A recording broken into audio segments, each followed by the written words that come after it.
morning, everyone. Good afternoon to those of you who are in France. My name is Jonette Noltenius. I am the founder of Casa de la Cultura El Salvador, a nonprofit organization based in Washington, D.C., whose mission is to educate, promote, and celebrate Salvadoran arts and culture, and anything that has to do with Salvadorans and their lives.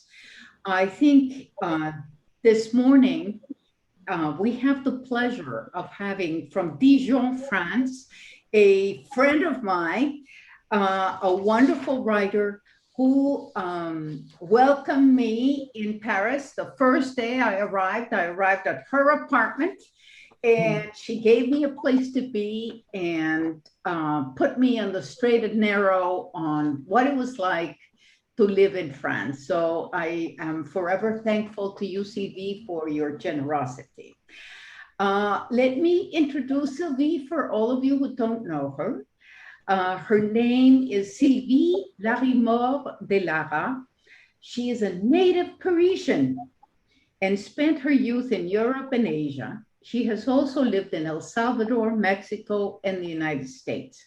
She holds degrees from the Sorbonne, licence, a maîtrise, that is a BA and a master's degree, as well as a PhD in French literature with supporting program in Latin American literature from the University of North Carolina at Chapel Hill in the United States. Her career revolved around language, in teaching, editing, translating, and writing. She has taught French at the university level at UNC North Carolina, at a community college, CNM in New Mexico, as well as the Alliance Française in Mexico City. She has edited technical documents and training manuals, the Centre du Manganèse à Paris, the professional training company in New Mexico, and has translated various texts in both French and Spanish into English. Her translation of the novel L'Art du Passé Inaperçu de Katina Jacques, The Art of Going Unnoticed, I like that, was published at Defait Editions in Bordeaux in 2016.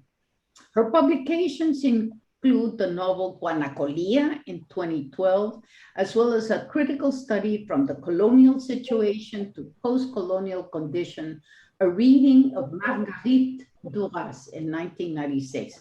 One of my favorite French authors, Marguerite Duras. Since returning to France, she has settled in Dijon, where she's working on a collection of stories of Paris nocturnes. Welcome, Sylvie. What a pleasure it is to have you with us. Indeed. Good afternoon or good morning, Jonette, as the case may be. I am here in the afternoon in Dijon, and I'm delighted to be here with you today. So I'm very pleased to come and talk to you about Guanacolía, this novel I wrote a few years ago now. But shall we begin? Absolutely. Thank you, Sylvie. Tell us about Guanacolía. So, generally speaking, people are a bit intrigued by the title, especially in the United States, where, because I wrote it in English while I was in the United States, and having chosen the title Guanacolía was not an obvious choice for many people. And I explained to them generally that the Guanacolía it came to me one day out of the blue in New Mexico, with the beautiful blue sky of New Mexico, and in my beautiful blue swimming pool in New Mexico. And so it was doubly out of the blue. The word came to me, Guanacolía, and I thought I must absolutely delve and discover and explore this. I had, of course, background with your country, with El Salvador. I had lived there for a few years. I also, of course, am married to a Guanaco. And so this also gives me a serious introduction into the country, the history, the literature, and the people whom I can't say enough good about. I also, in my book, have to look at the sadness of what happens in the country. So Guanacolía is about, on the one hand, Guanaco, which is, of course, the Salvadorian, and the other is the Melancholia. And this is, of course, the despondent, the never-ending despondency, that kind of a sadness that clings to people. And this is where I decided that this would be a great title for the book. I'm trying to explain the sadness, the particular sadness of the Salvadorian people who went through a hell of a time during the war, before and after as well. But certainly the war period from 1918, 1992 were very, very difficult years. And this is largely the time period of the novel. Now, in my introduction, in my very first, at the beginning of the novel, I do mention, and I put in dedication to Roque Dalton, the great poet that I had read, and I have the good fortune of having had the acceptance by his family to use some poems of his in my book to introduce the three sections, the three parts, and which I do. Now, in writing Guanacolía, therefore, I had El Salvador, the Salvadorians, Roque Dalton, and of course, his poema de Amor, that he writes for Los Tristes Más Tristes del Mundo, again, Guanacos. So this goes into my notion of the melancholia. And people in the States have often asked me, whatever prompted you to write a book about this? Well, having met my husband when I was at the Sorbonne, I had no particular knowledge of El Salvador, to be perfectly honest, at the time. But obviously I learned and I looked into the country, and then I ended up going to El Salvador. I visited briefly once, and I went back and lived there. And of course, I lived there during the period of from 87 to 88, not the whole years, but parts. And during that period, the war was ensuing. So this is what prompted me to write the book. And having the poetry of Dalton in my mind, and the poetry of the people, of the beauty of the people of El Salvador. By then, I'm talking about people in the market, people in the villages. In my book, I make reference to different classes of people, and I certainly do reference directly the Niña group that I had direct contact with and found baffling coming from Paris, where this social interaction was quite new to me, and I was a little surprised. But I looked into it, and I decided, therefore, in writing my book, that I would look at different aspects of the country, the war, and in particular, civil war and the rippling effects of civil war, which is to say, naturally, war, it's going to be death and dying and maim and huge violence. But there's also the further out effects, such as the exile, and how that breaks people down, and the people who are disappeared with but the exile that breaks a person's soul in many respects. Some people find that their life in exile is a savior, and they couldn't be happier. A few of my characters are in that position, but the majority really want to go back and really want to live in their country and really want to function and do something, bring something to the country. They lived in exile because they had no choice. Yes, and Niña Sylvie, I am sure that's what you were called, La Niña Sylvie. Yes. To this day, they call me La Niña Janetilla. And so that, Yes. that must have been quite a shocker for you to see how the class has been incorporated into language. In other words, the class differentials are also reflected in the language in a very surprising ways in this case. Yeah, the Nina was a surprise, and the use of it was odd, but one does become accustomed to it, obviously. Yes, and tell me, I think that one of the things that I love about your book is how you bring in also what was happening politically. For instance, I think that when Mitterrand was elected in France, it was a change viewed from the Salvadoran perspective. Here was a socialist. Yes. And whose wife was very engaged in the Salvadorian cause. Madame Mitterrand welcomed the Salvadorans and had a very heartfelt, it seemed like, response to supporting the contestatory movements and denouncing constantly the violence that was going on. How did you see that? Very much. I mean, I was in Paris in 1981 when the elections came through, and naturally having Mitterrand win and become the president, and his wife, and she had a great impact and important role. Certainly socially, she was on many levels a great spokesperson for many of these issues that were disturbing throughout the world, not just in France, but all over the world.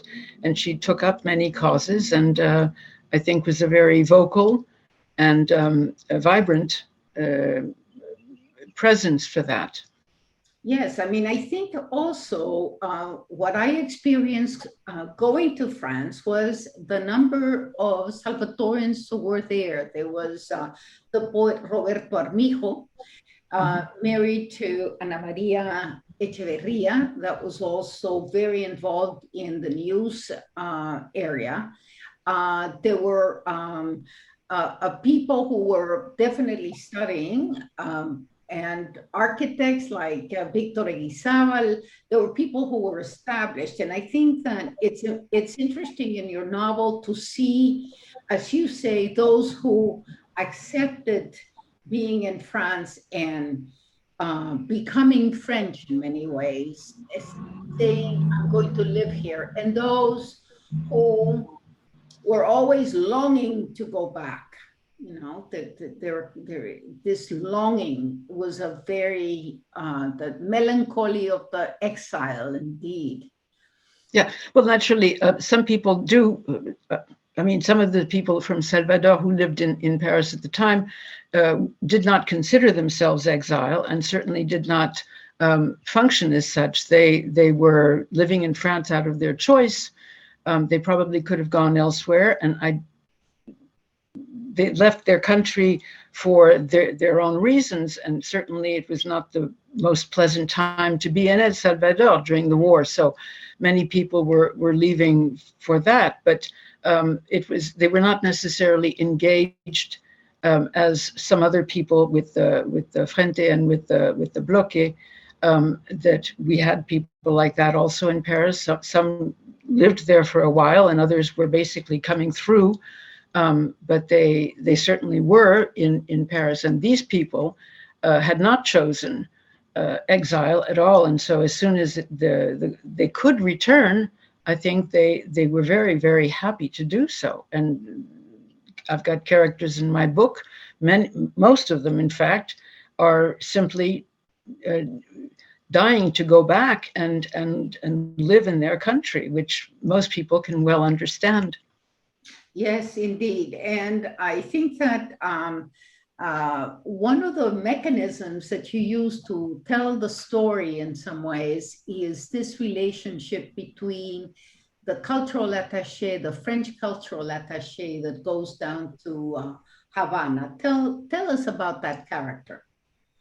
Marianne Ted, well, she's the protagonist.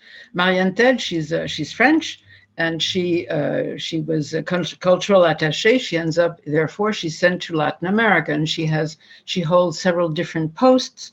Amongst others, she's in Mexico, but she goes over to Havana for film festivals, etc., and these kinds of exhibits and cultural activities representing France. And it's at this point that she meets Roque Dalton. Well, I don't call him Roque Dalton. He's simply the poet.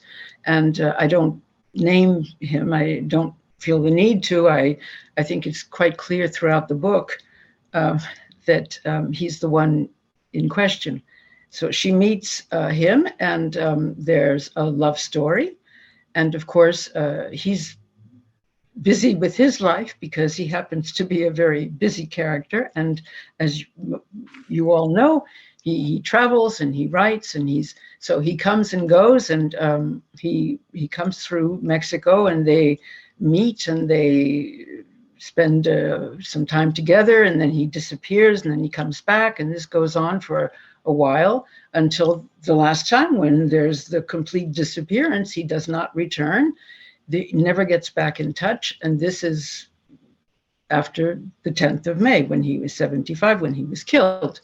So then she is then completely traumatized by this, that the break of this relationship destabilizes her and throws her into the depths of Guanacolía. She lives her own great melancholy and she leaves Latin America. She comes back to France, and she decides to basically take on a quite boring job at the Ministry of Culture, but in France, and staying basically in France, no longer really wishing to travel.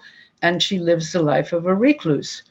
And so she has a friend, a journalist friend, who is very lively, and they've known each other since their student years at the university. And the student friend, Geneviève Duroc, she is constantly prodding Marianne to say, will you please get out of your funk and please live? You can do things, and you've got such a position and all. And then Marianne, of course, receives a package from Havana, which is the papers from the poet. And this is Casa de las Americas in Havana. They send her some unknown, sends her a package of the poet's papers.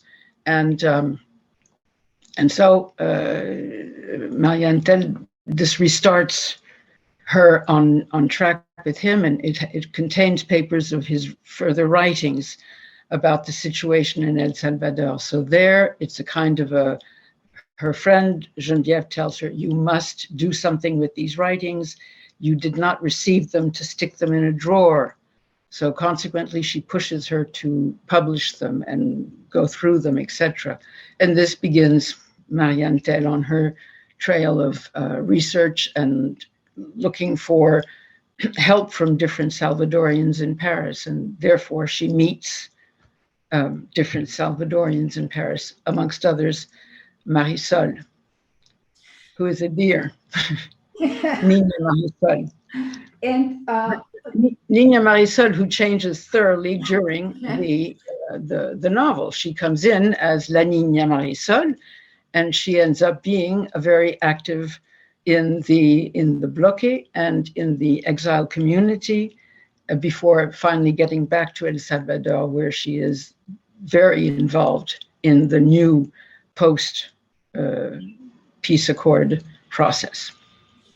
Sylvie, I know this is painful for you, but I absolutely loved your description of the killing of the poet. And if you don't mind, can you read from page 140 in what's called El Testimonio, María del Testimonio? Maria del Testimonio, yes. And so, This is the one, Maria del Testimonio. It begins, I saw them kill the poet. So that's just so that it places it. This is a series of testimonios that I include in the book. They're all written by women called Maria. They can be Maria del Testimonio, Maria del Recuerdo, Maria de la Cruz, Maria del Dolor. They're all Marias who have witnessed and who they talk about what they saw. They bear witness. And so Maria del Testimonio is the first example of this in the book that I offer, and it is the death of the poet. So this is a section. It starts with I saw them kill the poet, but now I'm going further down, and this is where she's relating having seen them kill the poet. So I begin with when the bullet tore into the poet's head, a flurry of poems came flying out, slowly drifting down to the ground. The boys scrambled to gather them as if they were candy falling from a piñata. But once they hit the ground, the scraps turned into rose petals, deep red rose petals that covered the poet's body like a shroud. After pulling the trigger, Luis did not join the other boys in grabbing for the slips of poems. He knelt next to the body, rocking and lurching over the poet, wailing. He held his head at the temples, seemed to be crushing it, trying to squeeze out the vision. He knew what he'd just done. He knew the poet wouldn't speak again. Then a bullet came tearing through Luis's head from behind. His body slumped over onto the poet's, forming a mound amidst the rose petals. With his arms flung out, he seemed to be embracing the man he'd just killed. The smile of the innocence, once again, beamed across his face. Luis's guilt had lasted only a moment. Luis, the simpleton, my son, how I loved him. Thank you, Sylvie, for reading this lyrical way of dealing with the assassination of Roque Dalton. That is still,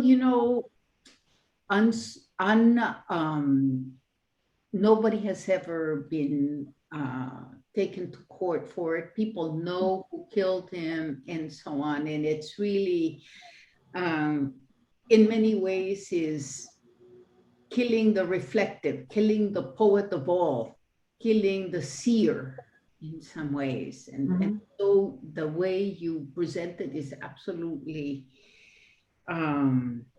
heartfelt and beautifully written. I think that just gives people a sense of your writing style and your beautiful words. I mean, I think to me, you have been able to use them as petals. I mean, you really, I really appreciate that. And I throughout the book, I think I was very impressed with how you were able to take real events, the assassination of Monsignor Romero, the assassination of the Jesuits, priests, and interpose them into the novel as if showing how literature is history as well. Yes. How did that come about? Tell me. Well, I mean, you can't write about a period, can you, without referring to what was happening socially, politically, and I mean, in this case, it was a civil war. And if we think we go from the death of Roque Dalton, and then you've got the assassination of Monsignor Romero and the Jesuits, it takes you right through that period of history. So you can't write about that period without referencing these moments that are enormously important. and hugely impactful. Yes, impactful not only, I think, in the Salvadoran people, but in the world. There were events that sort of shook. Oh, yes. Yes. Well, I mean, certainly, Monsignor Romero, that one, this is what, it stumped many, many people. It was, how can one possibly do this? How can you go so low as to kill a man of the church? I say it's not to put Roque Dalton aside, but it's that, first of all, for many people in France, for instance, they were not very much aware of Roque Dalton or his murder or any of that, whereas Monsignor Romero was a public figure from the beginning. And after this mess, and since the Civil War went on and on and on, so when in 1989, when the Jesuits were killed, this was yet again another horrific confrontation and invasion of the religious sphere, which typically is considered to be off bounds. You're not supposed to go in. Churches are known as refuges, sanctuaries. You're not supposed to bring your military in there and kill people. So naturally, and in Salvador, when it happened, people around the world, these shots were heard. It was a tremendous impact and repercussion. It affected people greatly. I think it was a very destabilizing. People realized that this civil war is not a joke at all. It's not to be. It hit home for many people for whom it might not have, because they were living in their own clouds in their own countries. Yes, and it's really, we're talking about 40 years later, and still the assassins have not been brought to justice in these cases. And it really, to me, I think your book once again contributes to not just as a literary piece, but also as a historical understanding of that impact of social events in people's lives. You know, you humanize it, I think. Well, I think that's life. For me, literature is not divorced from reality and from history. And so literature takes place in a time and a place. And therefore, as soon as you ground it in that, you're talking about history and you're talking about all these political events, and be they good or bad. Yes, and one of the things that you also share very beautifully to me is the reality of the Salvadorians there in France, the fact that nobody had that much money. We were living in a community. As I recall, Rafael Lara used to make big pots of beans with ham hocks. And it was like to serve everybody, because once the pot was there, people would come and have a meal, and it was a welcome meal. I think that I love those details of how when people left, they would leave their things with those that stayed. You know, the sharing was not only the community. It was a very strong community. People are, when they're living in such hardship, you always have creeps, I grant you. There are always people who are awful no matter what. For instance, in the group of the muchachos, there's the fellow I call Nacho, who's basically really a good for nothing. And he's a minor character, but I'm just showing that they're not all roses. The majority of the others were very good people and very supportive, so therefore there is the community, and they're out to help each other because they've all been through one kind of hell or another. Yeah, and I think it's I was really very happy to recall that community. I think that it's important. We're living here in the States and we're still doing that. You know, who are the most recent arrivals and what do we do with those recent arrivals? How do we embrace those fleeing? And of course, in France, to get to France was quite a challenge. Not everybody could do it. So it was a very, very limited group of people, so to speak, you know, and most of them were intellectuals and people who were able to do this. And I also like the way you present French, the French themselves looking at Salvadorians. Can you tell us a little bit more about that, les regards français de Salvadorienne? Well, I mean, in terms of in terms of the characters in the book, you've got Marianne. She is the protagonist. She's the main character. The way she looks at, she chooses to go to El Salvador because she has to she has to explore some problems and some questions that have come up. Of course, this is well after Roque Dalton's death, and so she's understood this, and she can do nothing about that. But she's got other questions and concerns about what has been going on in the country, and so she goes to El Salvador to check out what she can, and she follows in the principles of her journalist friend Geneviève, who is a great gauchiste from 1968, a left-wing student leader from 1968 and a journalist, and who therefore had probably rubbed off on Marianne. So Marianne goes and snoops around and finds information about what's the ongoings in El Salvador, and she ends up herself being caught and being imprisoned. And of course, there I make a link. During the imprisonment, she's stuck in some home somewhere. She's not sure where. She was blindfolded and taken off, as this is what happens. And she ends up in this home there is the earthquake in 1986, if you recall. And so during that earthquake, the house she's in gets crumbled and she's able to get out of there.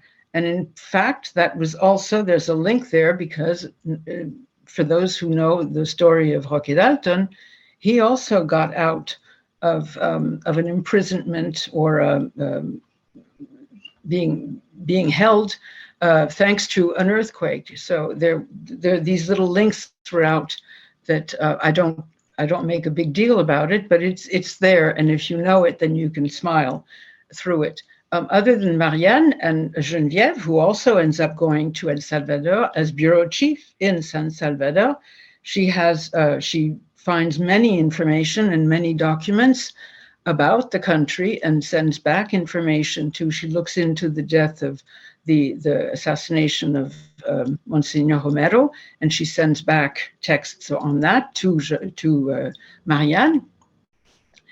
That's one of my other Maria text was Maria de la Cruz.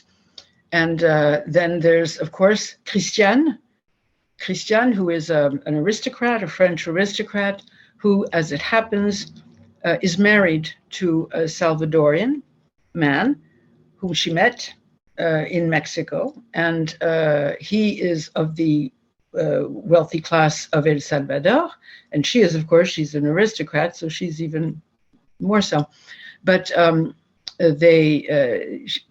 he comes to live in France, and he's in exile, and he really is miserable, and therefore, through her eyes, he does not appear. You only see him through her eyes through most of the book, and it's only at the very end when he can go back to El Salvador, and he does.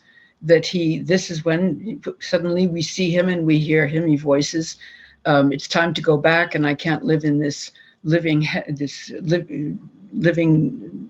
death that exile represents. I have to do something. So he leaves France, and he leaves his wife. But for the French, there was an exoticism, of course, and that, I mean, many people didn't have the slightest clue as to where, not just the French, many in the United States, many people whom I met didn't know where El Salvador was.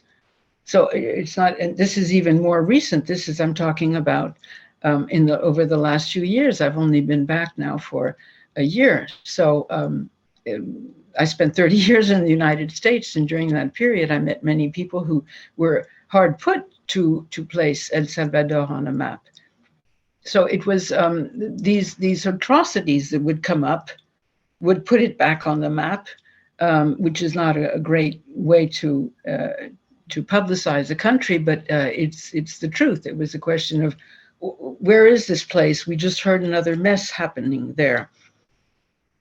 Yes, and Sylvie, there are some people on the line that I'd like to comment on, but before we do that, and I would really appreciate it if you would read that poem that you wrote for Roque Dalton, Homenaje a nuestro pobrecito poeta. Because we have just finished that homage to Roque Dalton, and we read the words of other poets that have given voice to that love that they felt towards Roque. And I love your poem, and I really would like you to read it. Okay, this is En homenaje a nuestro pobrecito poeta, and it is by Maria del Recuerdo. And she writes, I remember the death of the poet. With his death came a smothering fog, turning emerald hills into faded jade. Then came the soldiers burning the hillsides, turning the dusty jade to burnt sienna, ash-covered slopes, silt-lined tongues, rocks cried in silence, tears of blood. Since his death, burned earth cracks, sterile, peasants' mouths fill with dust, soundless caves.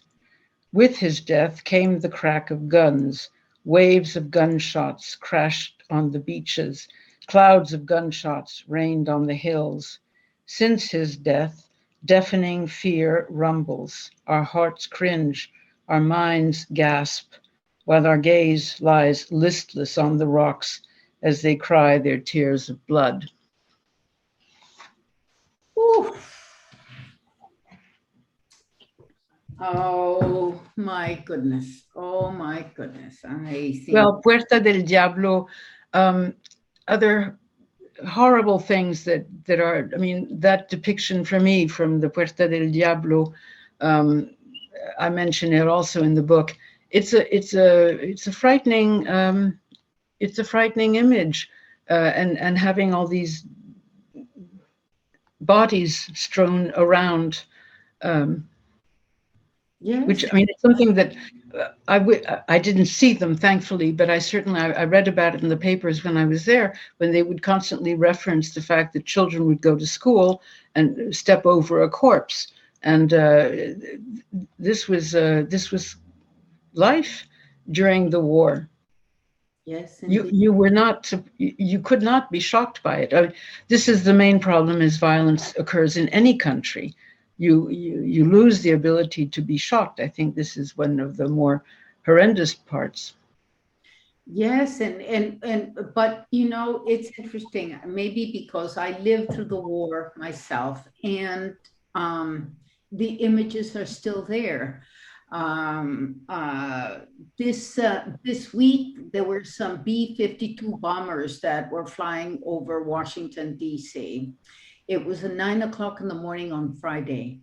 And when I heard them, I could feel them. I could feel my hair going up on end. I felt choking. I felt, I was there again. You know, and And I think that the trauma of the war never goes away. It just gets a lid put on it, and it's there in the lid, and then it starts, when anything rattles it, it comes back out again. It's a very deep feeling, and though I do feel, Sylvie, that we can't forget, we just can't forget. No. We can't forget. And it's important to remember. Right now, there's a whole movement of the idea that the war didn't exist and everything is fine and we're starting new. And I say, no. No. If we're ahistorical, we are nothing. Well, obviously, history repeats itself because people don't bother recalling. But no, I did write this as a testament to say this is what I lived and this is what I know. I mean, it's not an autobiography by any means, but it certainly reflects my experience and my feeling and my yes, and therefore that of others who were surrounding me. Absolutely. And I also say how much you dedicated this book to Roberto Lara Velado. My father-in-law. Yes, and I just want to say that Roberto Lara Velado had he risked his life in the family of the Comisión de Derechos Humanos in El Salvador, the Human Rights Commission there, and he really stepped forth, and I was very moved that you also dedicated this book to him, because there's no question that men like him were essential to be able to tell the world what was going on and bear witness to it. Yes. No, I loved my father-in-law very much, and I also had utmost respect and admiration for him. Therefore, it was a no-brainer to dedicate it to him as well. Well, I just want to say that there are several people watching us today and who have made comments. Sofia Esteves is a poet who is Dominican, who lived in El Salvador. And she says, what a wonderful title. Thank you so much. Because I think that it is that it shows los tristes más tristes del mundo, and that melancholy, and that she says the resilience of the Salvadoran people is amazing, especially women. Which I talk about that in the book. It's always the buoyancy of the people, the resilience of the people, and the women are basically the most important characters, but it's because they peopled my experience. Yeah, absolutely. Pam Ortevida is watching, and Schimmeler is also watching. Ana Patricia Perez Bennett Urquilla. Sophia says there are common things for foreigners in El Salvador. What you mentioned were issues that entitled me greatly. Roque Dalton made me understand the circumstances that brought the Civil War. Las niñas, mostly removed from the painful reality of their country, concerned with bourgeois pleasures, and the common Salvadorian people como luchadores in spite of so much suffering and oppression. Yes, when you come to Salvador and you see it's talk about bubbles, they're really very different bubbles of perspectives and lives, and we still have that. Yes, I admit I have not been back myself in a number of years. I was back, I believe, the last time in 2000. So. Well, Sylvie, it's one of the things that touched me a lot was I interviewed 700 students in this small town of Berlin, Usulután. And there were high school students that came to see an exhibit, an art exhibit, and I was shocked. They knew nothing about the war, Sylvie, absolutely nothing. I asked them how many people died in the war, and one guy said 1,000 people. The other one said 3,000. There was no understanding of the interrelationship between the war and the migration and the expulsion and the flight of so many people. Well, and look, after during the war with all the exile, and then what happens? I mean, one of the worst things that I can think of as a repercussion, you have las maras who come straight out. These were kids who were born in the United States because their parents had come in exile, in need. They're born there. They get trained. Trained. I'm exaggerating it, but they live as hoods. And then they get deported because, of course, irony of ironies, they did not have papers. So that they're then sent back and they end up in El Salvador where they don't even speak Spanish, many of them. And then they bring tremendous turmoil back to the country. It's a mess. It's horrible for a country to have this. These kids should have been properly educated in the United States, by the United States where they were living. And then obviously when they go, they choose their way of life, but to return them to El Salvador and now you see the country, I mean, from what I hear, the situation, the issue, the Mara issue is tremendous. Yeah, absolutely. I think that Sophia says, literature is the true witness of history.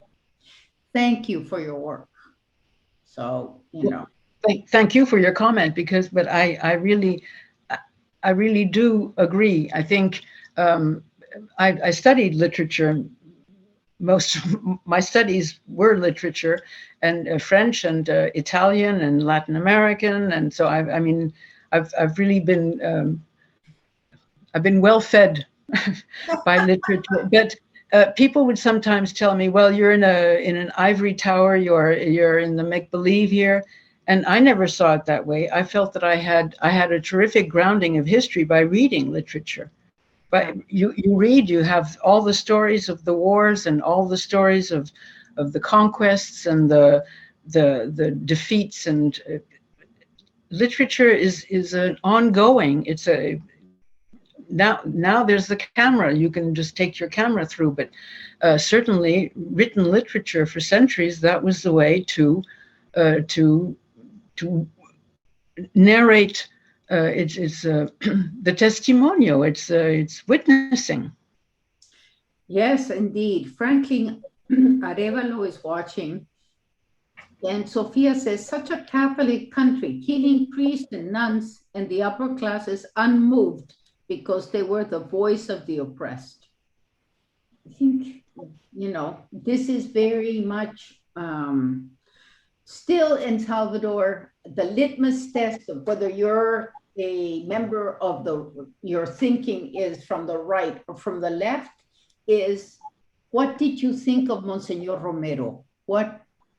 It becomes a defining is whether you're with him or against him. It's, this mentality of not understanding the role of a spiritual leader who had to rise and speak, Well, and as I say, certainly in France, when we heard of the assassination of Monsignor Romero, many people reacted by saying, how can you kill a man of the church? there are people being killed all the time everywhere, but this just was beyond the pale. It struck many people as it was a shock. It was a shock, and it really made them say, "Well, wait a minute. This is a serious event in a small country far away, but the situation is very dangerous when they get to that point when they can just kill Monsignors. I mean, this is, these are on top of that high ups in the church. It's not the little village priest." Yeah, and there was a lot of killing of the village priest as well. And yes, of course. But of course. It really, I'm so, it's painful, Sylvie, but I am really honored that you are honored to Salvadorians by writing this book. Jaime Trejo is watching, Salvador Martinez, and Elena Serra Pineda. Y Sofía dice, "Thanks for your testimony. It's an audacity to deny the war. Absolutely without the bias of the governments. We need to act, to use literature as witness, as history. And this book is definitely that. And it's important. It's important. I wanted to be sure that people see Guanacolía, okay? And I wanted to read to you a little bit of the comments about the book and to tell you that you can get this book in Amazon. It actually gets it to your door. Amazon, Guanacolía de Sylvie, Larimore de Lara. And the way it's put here that I love very much is Guanacolía weaves the tales of love and friendship, exile and redemption as recounted by women who suffered the harsh realities of war. And this is Kevi Ramin. And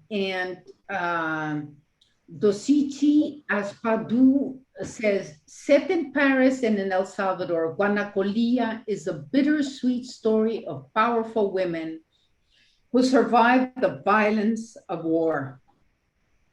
Beautifully written. I think that I'm glad that you had that homage to women.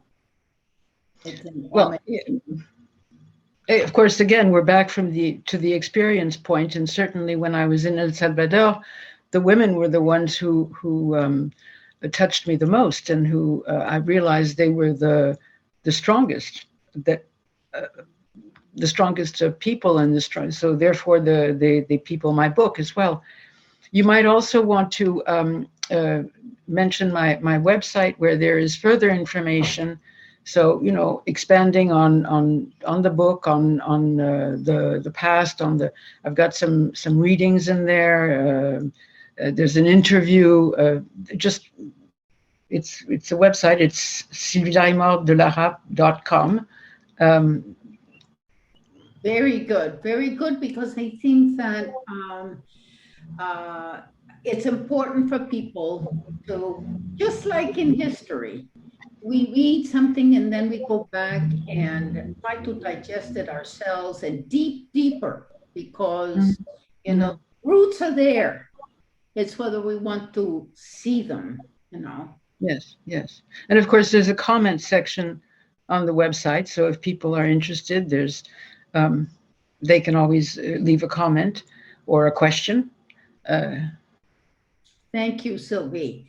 Well, thank you. Is there anything else that you would like to read or say or share with us this morning or this evening? Well, reading is a pleasure, but I had not prepared anything. I mean, I've read several times, several things. As I say, on the website, I've got 3 recordings. So they can get a taste if they would like to hear the book a little bit. It's there, but I can't think of anything in particular. I mean, having read the Maria del Testimonio, the little tiny bit, it's Yes. I think was a good choice on your part. Well, it's how we feel that. I just want to say, Sylvie, that it has been a lovely interview this morning. I am so thankful to you for accepting our invitation in of course writing the book. But how could I refuse your invitation? It's such an honor to be here. And writing the book was really not an option. It was going to happen. Yes. When I had the title came, when that title came, flashed in that blue, that was it. Yes. The book simply had to follow. So there we go. Thank you, Sylvie, very much. On behalf of Casa de la Cultura El Salvador, I want to thank you for your time and your wisdom and your understanding of why all of us who love literature understand that every time we pick up a book, it's a discovery, it's a reflection, it's a mirror, and it's history.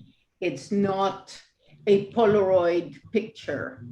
It is a true understanding of the complexities and the texture of life in its fullest. So thank you very much. And thanks the audience for being. Well, I would like to thank you, Jeanette, and I would like to thank everyone there for their comments. I truly appreciate it, and I welcome further questions if you have them. As I say on my website, I'd be glad to answer, and I'm very open to that. But I'm extremely honored to have been invited for this session.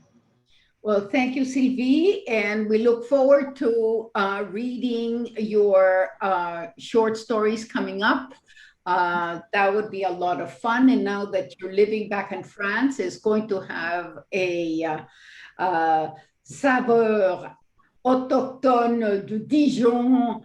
It will also have that flavor of your now living, rediscovering France. Now that you're living back in France, it's always things change, and there's always a new beginning, and I congratulate you and wish you the very best. And all my love to you, and my thanks for everything that you did for me in France. Please. It's true. It's true. No. I think that life, I always say that every person that you meet is a possibility of a new door and a new opening. But you were a new door for me. Remember this. Well, this is the way it is. I think that that's what's lovely, because as you can come in and out of people's lives, and the opening stays there. And I'm glad that we're back in that opening, and your book has given me the opportunity to do that. So I look forward to seeing you in Dijon, yes, or Paris, as the case may be, and you're always welcome in Washington, D.C. Thank you very much, Sylvie. Thank you so much. And thanks the audience, and we're looking forward this evening. We are presenting there is the noise again, Sylvie. So, all right. Thank you. I'll sign off. Everyone. Thank you. Bye-bye. Bye-bye. Bye-bye.